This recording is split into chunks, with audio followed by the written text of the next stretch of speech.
Hai semuanya, bertemu lagi di kelas Tourism Lecture.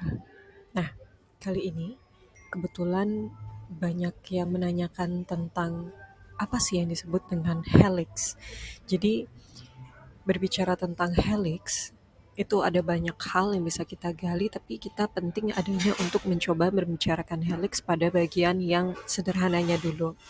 Nah, berbicara tentang pariwisata, pengaruh helix ini sangat besar khususnya pada Sustainable Development Goals, di mana kita tahu agenda global yang disepakati oleh para pemimpin dunia itu dalam mewujudkan kesejahteraan melalui pembangunan berkelanjutan, ada yang disebut dengan mewujudkan SDGs secara komprehensif.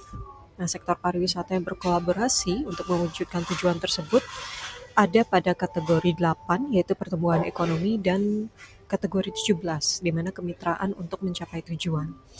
Nah, tren pola kolaborasi ini untuk mencapai pariwisata berkelanjutan itu tercermin pada model jaringan aktor yang disebut dengan model pentahelix di sektor pariwisata. Namun sebelum saya masuk dengan yang namanya pentahelix, model jaringan aktor ini didasari oleh adanya inovasi untuk mampu bersaing serta meningkatkan pertumbuhan ekonomi. Nah, pembuatan inovasi tersebut disebut dengan konsep helix. Nah, konsep helix lahir atas gagasan bahwa inovasi menjadi sebab akibat banyaknya aktor atau wadah aktor berperan dan bertindak sesuai dengan fungsi kelembagaannya di masyarakat. Nah, model helix ini dapat memutuskan peran yang tepat untuk setiap bidang dalam mendorong perekonomian lewat inovasi. Seperti yang kita tahu, sektor pariwisata itu perlu banyak sekali bantuan inovasi-inovasi yang bisa dikatakan bersifat kreatif, lalu juga bersifat pembaharuan, dan juga ramah lingkungan mungkin. Nah, banyak hal yang bisa kita masuk di sana. Untuk berbicara tentang model helix ini, yang pertama itu ada yang namanya model triple helix.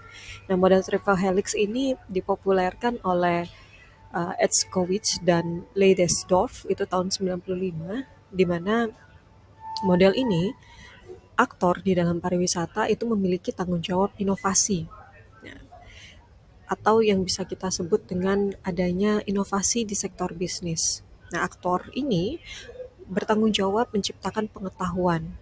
Misalkan universitas, dia berinteraksi dengan pemerintah dan masyarakat untuk menciptakan ide-ide kreatif, setelah itu perencanaan-perencanaan di bidang kepariwisataan dan inovasi-inovasi terbaru sehingga sistem top down itu bisa berjalan. Ada juga yang disebut dengan model quadruple helix. Itu dikembangkan oleh Karayanis dan Campbell itu di tahun 2010, di mana menunjukkan betapa berpengaruhnya kebijakan dan peran pemerintah. Setelah itu akademisi, usaha pariwisata, dan masyarakat. Jadi ada 4 poin penting yang dikemukakan oleh model quadruple helix ini. Nah, kalau kita berbicara tentang pentahelix, ada 5 aktor pariwisata di dalamnya. Misalkan kalau triple itu 3, kalau quadruple itu 4, setelah itu penta itu ada 5. Di mana dalam pentahelix ini aktornya adalah akademisi, pengusaha pariwisata, masyarakat, pemerintah, dan uniknya di sini ada media massa.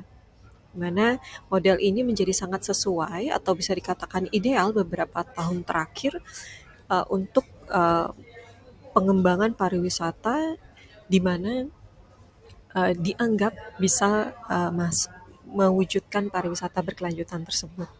Nah, seiring berjalannya waktu di tahun 2020 muncul model terbaru, yaitu model hexahelix. Nah, dalam hexahelix ini terdapat 6 unsur.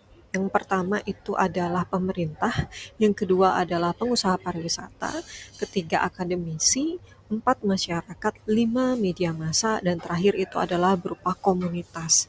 Nah, sebenarnya model-model helix ini bisa dikembangkan sesuai kebutuhan tempat, atau kita bisa bilang destinasi, kawasan, ataupun daya tarik wisata.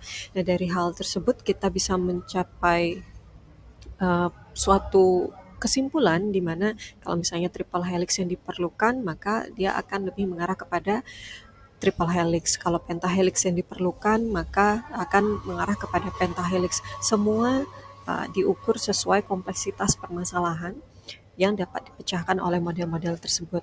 Nah, semoga bermanfaat edukasi tentang model helix ini, baik baik dari yang sistem triple helix, setelah itu quadruple helix, pentahelix, dan terakhir yang paling anyar itu adalah hexahelix.